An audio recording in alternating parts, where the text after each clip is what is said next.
Exposing cheating by DNA! The baby's blood type made no sense to me. I had O, Belinda had O, and our newborn Jacob had A. My mother's blood type was A. Could the blood type have jumped a generation? When the doctor confirmed my fears by saying that no, it doesn't pass from generation to generation, I was shocked. Literally. I fainted and landed face down. But my nose cushioned the impact. I woke up on a gurney, a nurse trying to stop the blood flow and my wife clutching my hand and crying. I roughly shoved the nurse aside and asked Belinda, "Why? I thought you loved me." "I do," she sobbed. "I never cheated. They must have mixed up the kids." It made sense to me. Belinda loved me. I knew that. She wouldn't cheat.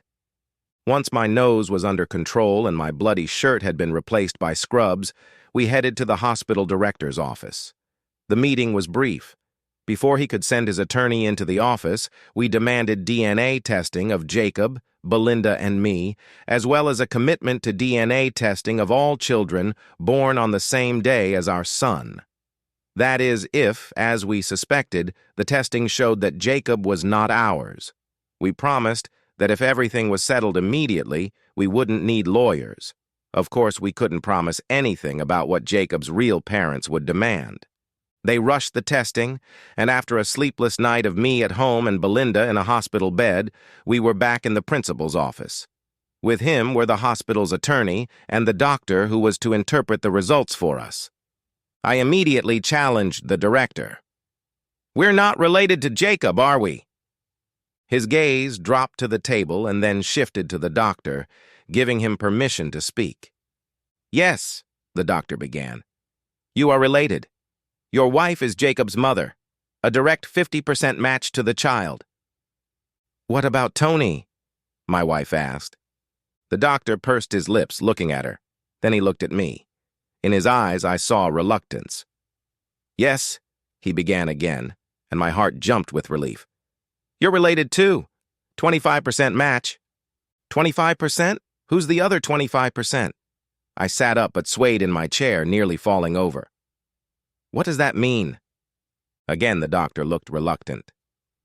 "You're Jacob's uncle. His father would be your brother." Belinda shrieked and screamed again that this was impossible. I had 3 brothers, and I would never have suspected any of them of causing me such pain. But I had never suspected Belinda, and yet the hospital was offering proof that I had been hurt.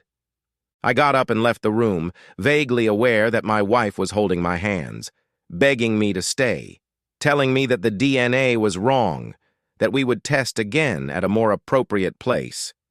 I stared at her dumbly, shook her off my arm, and ran out of the building. As I drove out of the parking lot, I had a plan matured. I called my mother, telling her that there was a problem with the baby and I needed to meet my father and brothers at my parents' house in an hour.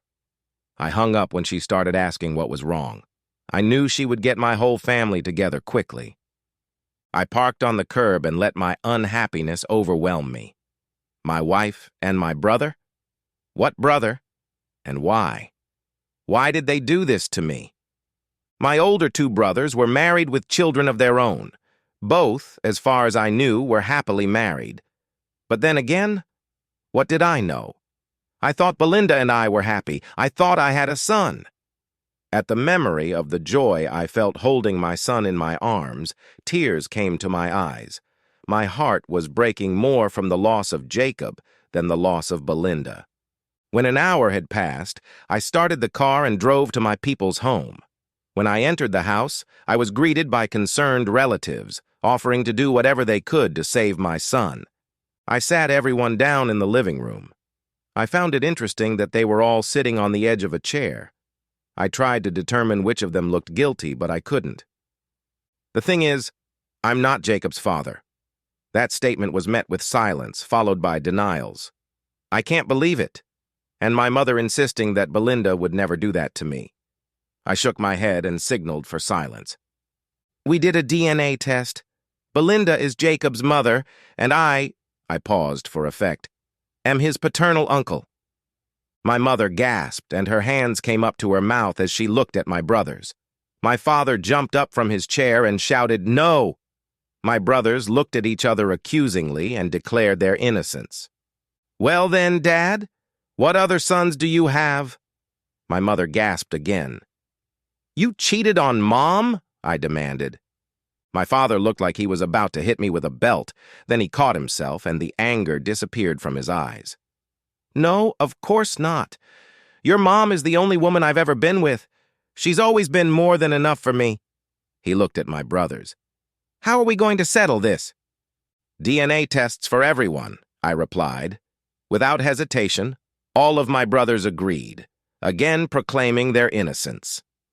We returned to the hospital where my wife flew into my mother's arms, sobbing and denying any possibility that Jacob was not my son. "It's impossible! It's impossible!" she repeated over and over. Back in the principal's office, I demanded that they check on my brothers. The director stammered, saying that the hospital was no longer relevant since they had proven that the child belonged to Belinda. If there had been a mistake, the hospital was not responsible for it. The doctor looked at my older brothers. He asked if there were twins in my family. My father replied that although they only had one pair of twins, my brothers, both he and my wife, were twins, and both of their families had twin siblings. The doctor told the director that testing would have to be done, but they would need a sample of my labs to do it. "A sample? Why? It has nothing to do with that." I was outraged at the doctor's demand. It seemed as if he was rebuking me for betraying him. "Well, it's just a guess, but if you want the DNA testing done at the hospital, then agree." The doctor led my brothers out of the room to go to the lab for blood tests. My wife was still lying in my mother's arms. When I saw her looking at her, my heart jumped at the desperation in her eyes. I couldn't help myself. I opened my arms and she threw herself at me. She started repeating that Jacob should be mine, that no matter what the test said, she would never cheat on me. I kissed the top of her head and calmed her down. I told her that I loved her, that I didn't want to lose her. But it hurt that my heart was breaking. She clung to me even tighter, vehemently denying all her wrongdoing. The doctor came back and pulled me aside to take a sample. It took forever. It wasn't easy. I was afraid of staining the sample with my tears. Aiming when your eyes are blurry is also a problem. That evening, I brought Belinda and her son home. Comforting Jacob when he woke up crying, she comforted me when I cried all night too.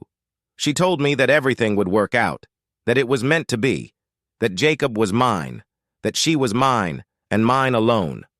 The reports on my brothers were done the next day. None of them were a match for Jacob.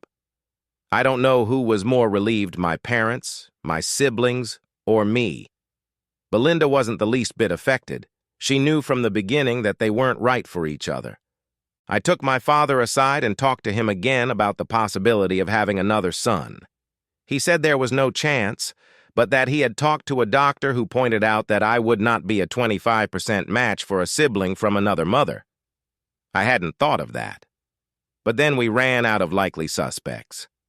The doctor called the next day and asked if he could stop by our house for a meeting. I agreed and summoned the whole family to gather at Belinda and me. Belinda was smiling when she learned that my brothers were done. She felt that she too had been cleansed. She also told my mom that the fact that I had brought her and Jacob home showed that no matter what, I loved her. When I heard that, I had to smile. I really did love her. I looked at the baby in my arms and realized I loved him too. When the doctor appeared, the reluctance in his eyes disappeared. He smiled at Jacob and Belinda, my family, and finally me. "It's okay, Mr. Downing. I have answers now." He waited until we were all seated and captured our undivided attention. "You, sir," he smiled from ear to ear, "are a chimera." This prompted my question. What is a chimera? The doctor almost danced with excitement. "Let me backtrack a bit. First of all, you were a twin." My mom whispered, "No, I wasn't. I think I would have remembered that." "Yes, the doctor insisted. He had a fraternal twin in the womb, but he absorbed his brother's fetus. To this day, he has his brother's cells in him.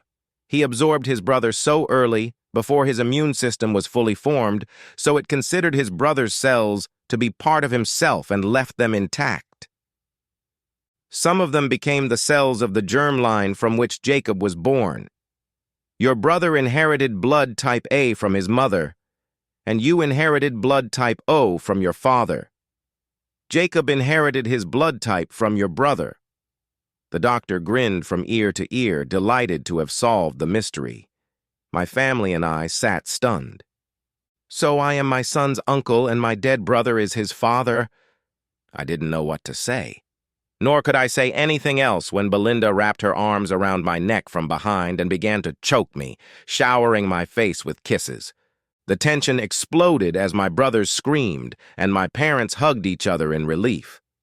The doctor tried to explain how rare this situation was, and my brothers pulled out drinks and, pouring them for the doctor, raised toasts to my son and my ghost brother, my son's father. It was bizarre, and the noise woke the sleeping guest of honor. Belinda and I rushed to hug him and each other. Belinda looked up at me and said, "You didn't think I'd cheat on you, did you?" Tears came to my eyes. It was the most horrible thought I could think of. I was so afraid I was going to lose you and lose Jacob that I could barely think. "Well then," my wife smiled, "you'd better take up swimming because next time they should be faster than your brothers." The end! Subscribe to my channel. Thank you!